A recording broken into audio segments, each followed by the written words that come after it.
il est vivant. Amen. Il est vivant. Il est vivant. À la brésilienne. Il est vivant.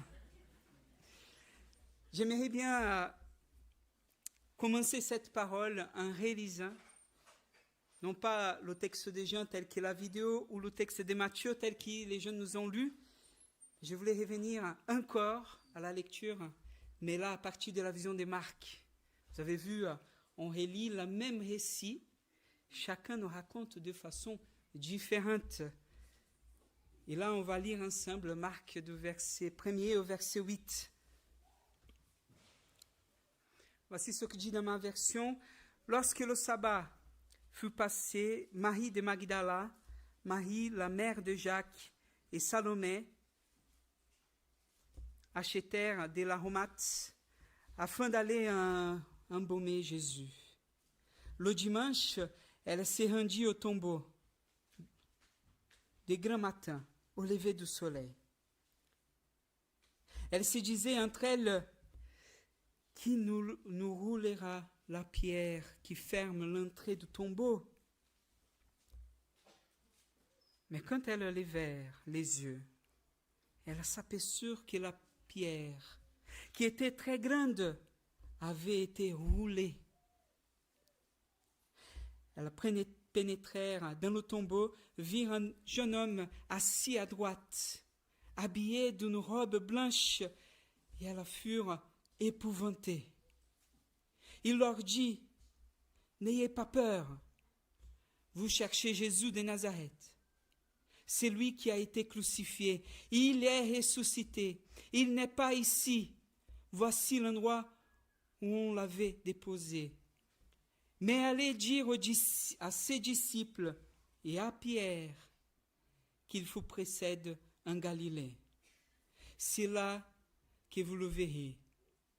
Comme il vous l'a dit, elles sortirent du tombeau et s'enfuirent, toutes tremblantes et bouleversées, et elles ne dirent rien à personne, car elles étaient effrayées. Amen.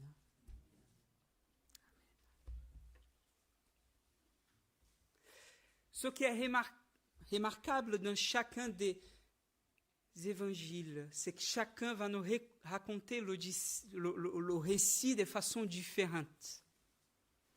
Et on pourrait dire, ah, mais on voit bien que ça c'est pas vrai, parce que chacun raconte d'une façon différente.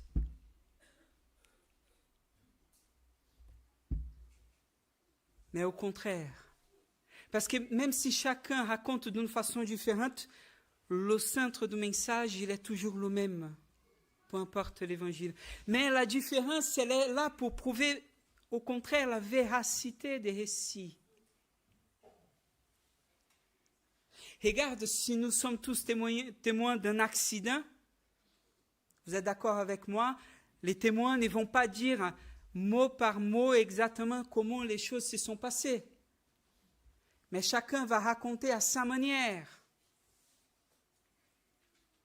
Ce qui me touche ici en Marc, et on va lire ensemble à nouveau le premier verset. Vous pouvez l'afficher, verset 1.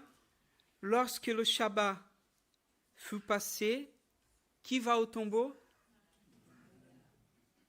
Marie de Magdala, Marie la mère de Jacques et Salomé. 3 femmes. D'ailleurs, quelle est la question qu'elles se posèrent? Les enfants, est-ce que vous pouvez me répondre? On vient de lire. Quelle est la question qu'elle s'est posée pendant qu'elle marchait? Qui nous roulera la pierre? Merci Timothée. Il a écouté. Qui nous roulera la pierre? Pourquoi? Parce qu'elle était très grande. Elle n'avait pas la force pour le faire. Si vous ne savez pas, à l'époque, le témoignage d'une femme n'était pas valable. Si on était face à un récit qui était un peu pour promouvoir quelque chose, pour faire les autres croire dans un mensonge, alors on ne choisirait pas les femmes. Aujourd'hui, pour nous, c'est étrange de dire ça. Mais à l'époque, c'était quelque chose de normal. C'est quoi, Camille? Il a dit non. Non.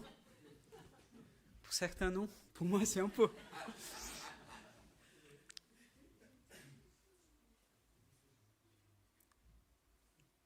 Ce que ces textes viennent nous révéler, c'est la première chose que je veux dire et que je veux affirmer là ce matin. C'est que la résurrection du Christ, elle est d'abord et avant tout pour ceux et celles qui, dans la société, ne sont pas reconnus. Ceux et celles qui sont reconnus pauvres, aveugles. Ceux et celles qui sont rejetés par la société. Et ça, c'est important dans chacun des récits. C'est toujours les femmes qui sont d'abord. Merci les femmes.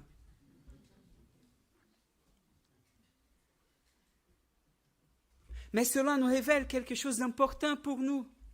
Nous venons de faire une série de prédications et on a vu que Jésus va commencer son sermon sur la montagne en Matthieu 5 en disant « Heureux les pauvres en esprit. Heureux les affligés. Heureux celui qui pleure.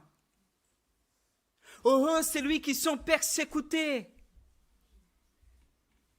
Heureux celui qui s'y voit abandonné. Heureux celui qui sont seuls. » Et vous savez pourquoi c'est heureux? Parce que la résurrection du Christ, c'est pour moi et c'est pour toi. Heureux sommes-nous quand nous nous reconnaissons de notre pauvreté. Parce que la vie du Christ, c'est pour nous. Paul, en 1 Corinthiens chapitre 15, il va nous dire que l'évangile est le noyau de cet évangile que nous croyons. C'est que Christ il est mort, qu'il était enseveli et qu'au 3e jour, il était ressuscité. Le noyau de l'évangile, c'est oui, la mort du Christ. Il y prend notre péché. Il nous donne le pardon de Dieu. C'est Dieu qui est mort à notre place. Il y prend notre condamnation.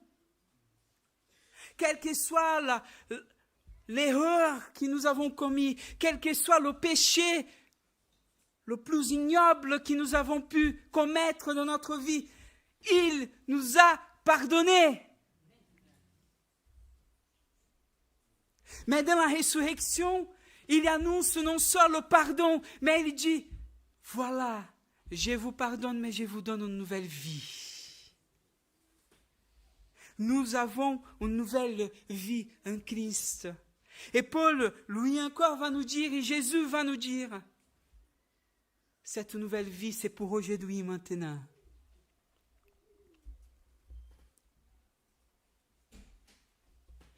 Jean, il va raconter une chose très merveilleuse. Pierre est celui qui est le plus fervent de ses disciples, le plus courageux. Il va demander à Seigneur, si c'est toi, laisse-moi aussi marcher sous les œufs. Sur eau. Sous les œufs, c'est un peu plus. Vous avez raison. Mais sous les œufs. Sous les œufs.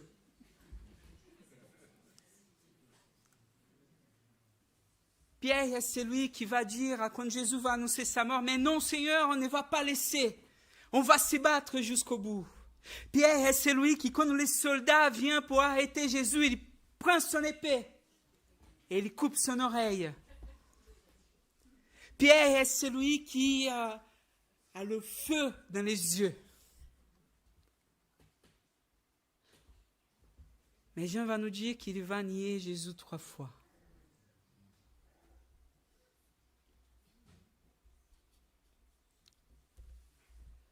Jean 21, il va raconter qu'après la résurrection du Christ, ils étaient en train d'aller pécher parce que Pierre a dit, bon, il est mort, On a vu ici, ils ont dit aux disciples, ils n'ont pas cru, donc ils sont revenus en Galilée, ils arrivent, bon, qu'est-ce qu'on va faire? Jésus n'est plus là, on devait aller être des disciples, annoncer le Christ, on avait même délivré des personnes, on avait parlé la bonne nouvelle, mais tout est mort. Qu'est-ce qu'on fait? On revient au train-train quotidien. Il a pris son bateau, on va aller pêcher, il cherchait à manger. Ils étaient là, rien ne se passe. Quelqu'un de loin les dit, mais vous avez de quoi manger? Ils ont dit non.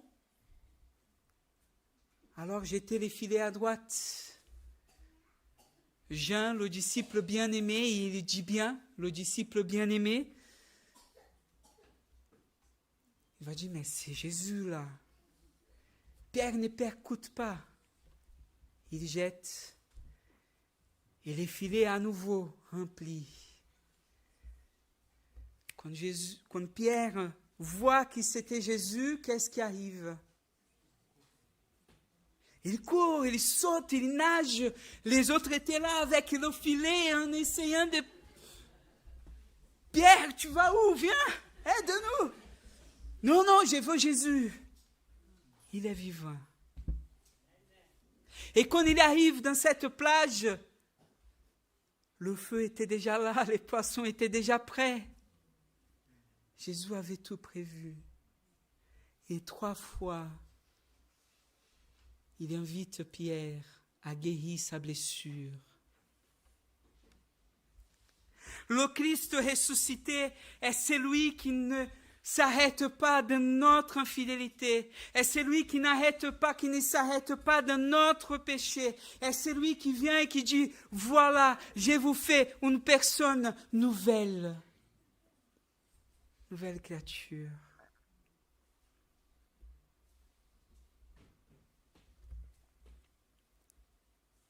Il annonce à ces femmes, et regarde les réactions des femmes.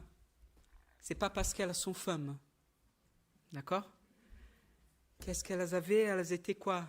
Est-ce qu'elles sont allées, alors les enfants à nouveau, est-ce qu'elles sont allées pour raconter aux disciples, comme l'ange l'avait demandé? Vous vous rappelez? Non? Personne n'ose?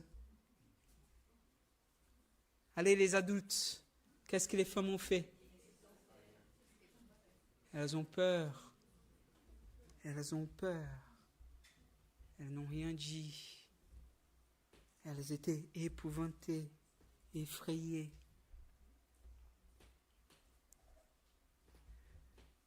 Mais je ne sais pas vous, mais ça devait être quelque chose de énorme. Énorme. Inattendu. Oui, certes, Jésus avait dit que ça devait se passer comme cela. Jésus avait annoncé, mais une chose c'est de nous annoncer, une autre chose c'est de vivre et de voir un vive voix.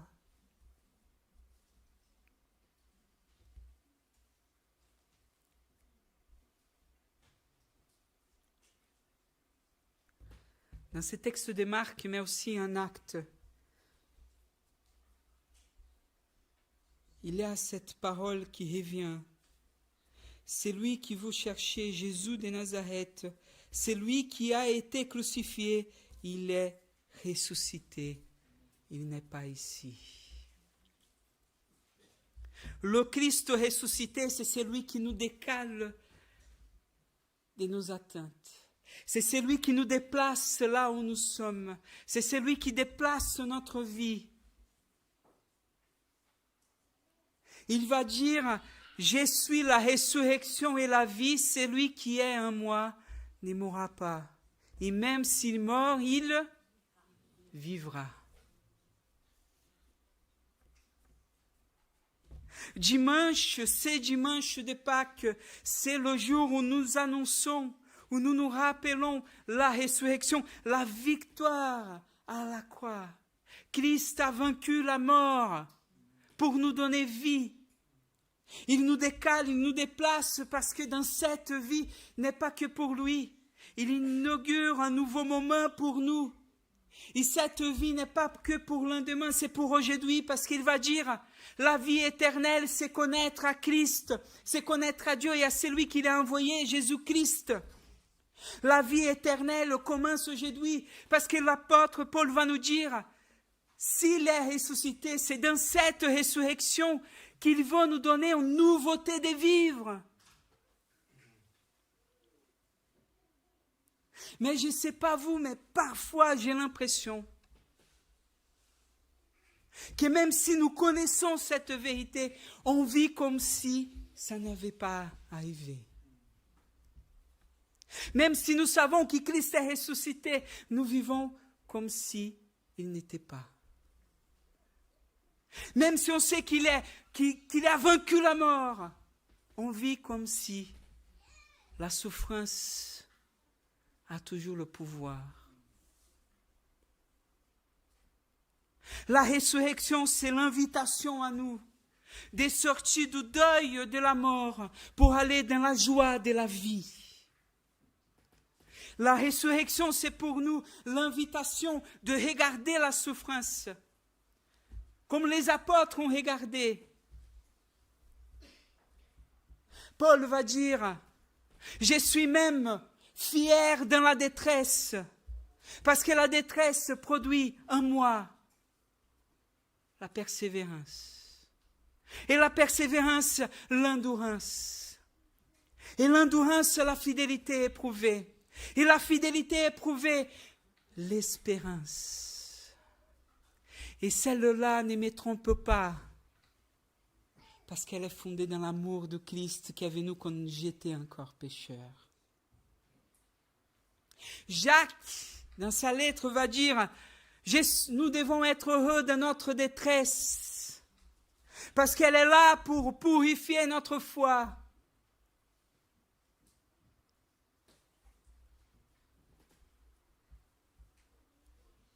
Paul va nous dire, ne regardons pas les souffrances, nos cœurs peuvent se détériorer, mais regardons plutôt ce qui a le poids éternel. Regardons vers le Christ. Tous les apôtres, à cause de ce qui s'est passé là, à cause de cette résurrection, ont donné leur vie. Imaginez Pierre. La tradition nous raconte que Pierre, il devait être crucifié comme le Christ. Il regarde la croix et il dit, non, pas comme le Christ, je ne suis pas digne, mettez-moi à l'envers. Vous savez pourquoi? Parce qu'il avait vu le Christ ressuscité. Il savait que ça, c'était vrai. Il savait que la mort ne pouvait pas le retenir. Il savait que cette souffrance que nous vivons dans cette vie, nous devons être dans l'espérance. Parce que la vie, aujourd'hui, n'a plus de sens. Paul va regarder, va dire, mais qu'est-ce qui peut me donner là envie de vivre? Est-ce que c'est l'argent? Est-ce que c'est une voiture? Une belle voiture, une Ferrari? Voilà, à Tours, à 200 km. Ah non, désolé, 30 km dans une Ferrari. Je ne sais pas si ça vaut la peine. Dieu peut nous... Qu'est-ce qui nous fait envie? Est-ce que c'est une grande maison, un petit palais, un château à la Loire? Voilà, avec une belle piscine. On va acheter le Chambord. Je vais monter et descendre les escaliers faits par Vinci. C'est ça. Qu'est-ce qui me donne envie? C'est le confort. Paul va dire, il n'y a plus de sens à tout cela. Ce n'est plus moi qui vis, mais c'est Christ qui vit en moi. Et toutes les choses que j'ai vis pour lui. Regarde à quelle folie le ressuscité nous invite. À regarder dans ces choses et à dire, tout cela a une nouvelle valeur. Parce que Christ est vraiment ressuscité. Ce que je veux vous faire comprendre ce matin, c'est jusqu'où va l'importance de ce que nous disons là. Nous affirmons qu'il est vivant, nous affirmons qu'il est vraiment ressuscité. Mais si nous croyons vraiment à cela, qu'est-ce que cela change dans notre vie?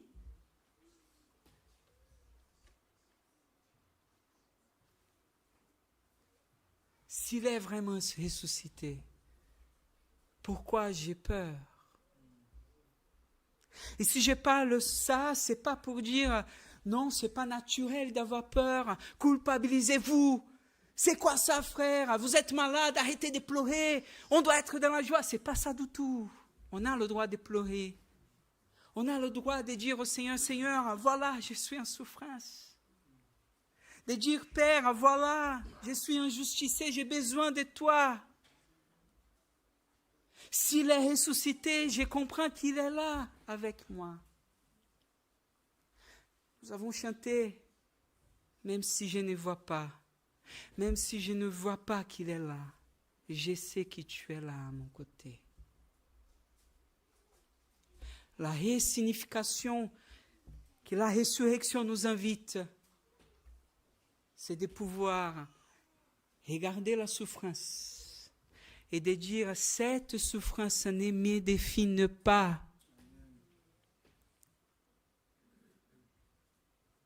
De regarder la souffrance et de dire, j'ai l'espérance qui me porte.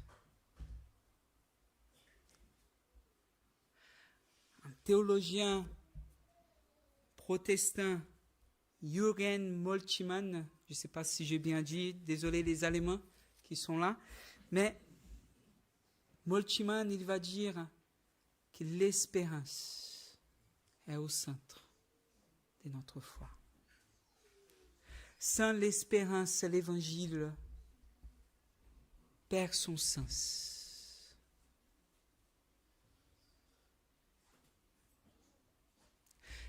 Pas qui nous invite à renouveler notre espérance en Christ, à prier et de savoir que dans notre prière, Dieu nous répond. À savoir que quand nous marchons, l'Esprit de Dieu nous est donné pour nous aider, pour nous transformer.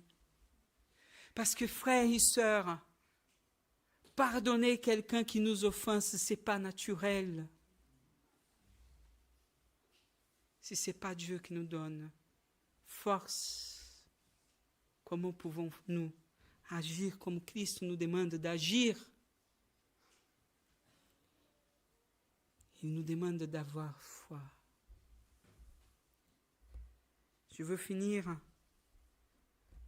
Il y a une inversion ici qui est très intéressante. Au verset 7, il dit, mais allez dire à ses disciples et à Pierre. Ne dit pas allez dire à Pierre et à ses disciples.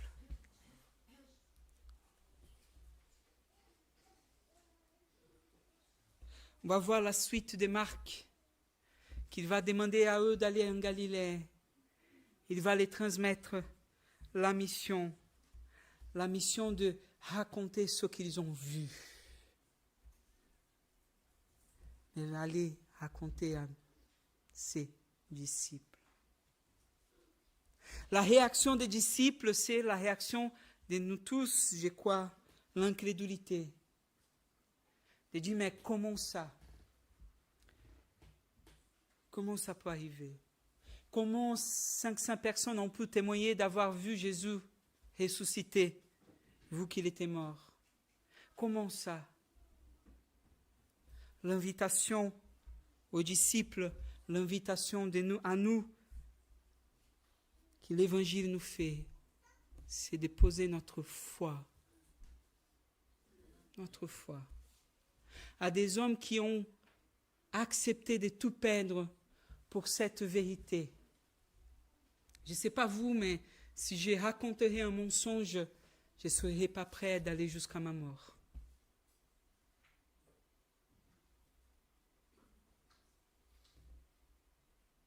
Ils ont tout donné pour nous dire Christ est ressuscité.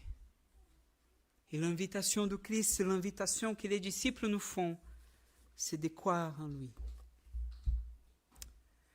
Je voulais finir cette parole avec un témoignage. Je vais inviter Régine à venir.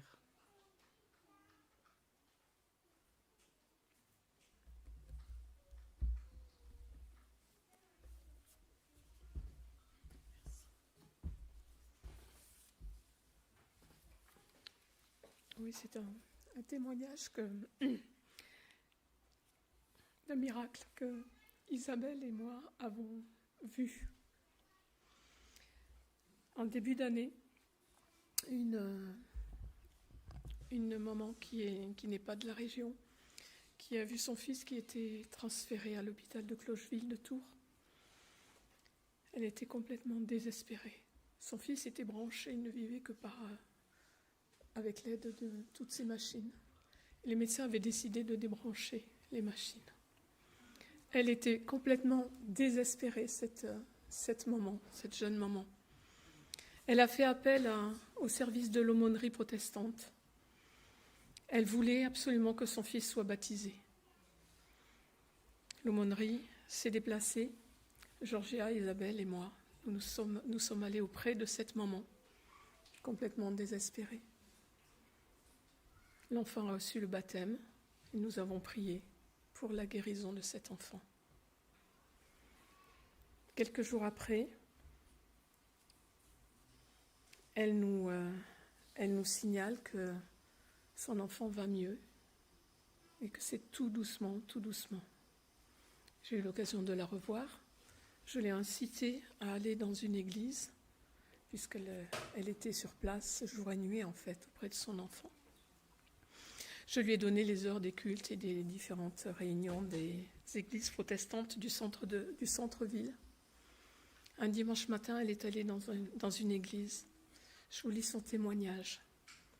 Le culte de ce matin m'a fait énormément de bien, vraiment, car j'étais un peu désespérée de la situation de mon fils, même s'il va beaucoup mieux.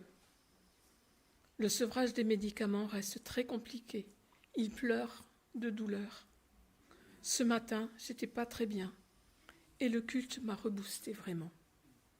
Elle a eu le courage d'aller dans une église qu'elle ne connaissait pas, dans une ville qu'elle ne connaissait pas, pour aller à ce culte. Elle a vraiment été bénie par ce temps. J'ai la suite,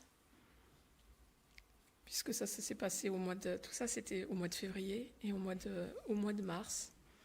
Elle nous parle de l'évolution de son fils, qui était en centre de rééducation. Dès son arrivée au centre, il a changé du tout au tout. Il s'était déjà bien battu à l'hôpital, à Tours. Mais au centre, sa progression est vraiment fulgurante.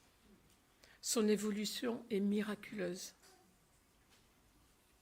Voulez-vous faire part de ce miracle? Et je remercie le Seigneur d'avoir vraiment pu être présente et d'avoir pu apporter ma petite pierre à l'édifice.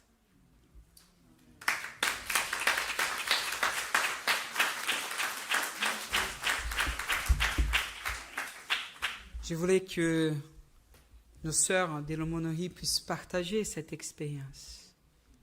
Parce que quand on a été appelé, c'était on va débrancher. Il n'y a plus d'espoir. Il est mort. Et par la foi, en priant pour cet enfant, le lendemain, il était réveillé. Dieu est vivant. Je ne dis pas qu'on va vivre ça tous les jours. Parce que si Dieu devait ressusciter ou guérir à toutes les personnes, ça serait remédier quelque chose qui ne devait pas être permanent. Mais l'action de Dieu, il est toujours là. Combien de personnes en sont transformées? Vit dans sa vie des choses qu'il n'arrivait pas à arrêter. Il prie, il demande au Seigneur. Et Dieu agit dans sa vie. Frères et sœurs, l'invitation de l'Évangile, c'est pour qu'on puisse croire à cette parole. Parce que le même esprit qui a été ressuscité nous est donné. La puissance de Dieu est sur nous.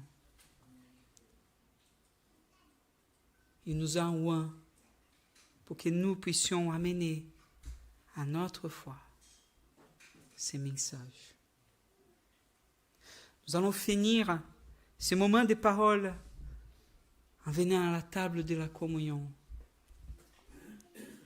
Jésus a dit qu'à chaque fois que nous prenons de ce pain et que nous buvons de ces fruits de la vigne, nous annonçons que Christ a été mort, qu'une nouvelle alliance a été faite. Chaque fois que nous annonçons cela, cela d'abord nous rappelle les significations. D'abord, le pardon qui nous est donné en Jésus-Christ, cette alliance qui nous est offerte par Dieu, alliance inconditionnelle, c'est Dieu qui nous a offert. Jean chapitre 3, verset 16, il va nous dire que Dieu a tant aimé le monde qu'il a envoyé son Fils à tous ceux qui croient en lui, ne meurent pas, mais aient la vie éternelle. Il nous rappelle ce que nous sommes. Parce que dans la foi en Jésus-Christ, c'est lui qui est le premier-né. Nous sommes devenus nous, temple du Seigneur, famille de Dieu, peuple du Seigneur. Christ nous invite à la communion avec lui, mais aussi avec ceux et celles qui sont membres de son cœur. Même si je ne connais pas tout le monde qui est là, vous êtes mes frères et sœurs. Christ est en vous, il est en moi. Troisième chose, c'est Emmanuel qui m'a rappelé l'autre jour. Quand nous annonçons, nous devons le faire jusqu'au retour de Christ. Quand nous le faisons, nous rappelons notre espérance. Il est ressuscité et il reviendra. La promesse est là pour nous. Je vais inviter les musiciens à venir. Les frères et sœurs qui vont servir la Sainte Seine, ils vont passer. Nous avons le pain sans gluten et nous avons aussi le jus de raisin pour ceux qui ne peuvent pas boire de l'alcool.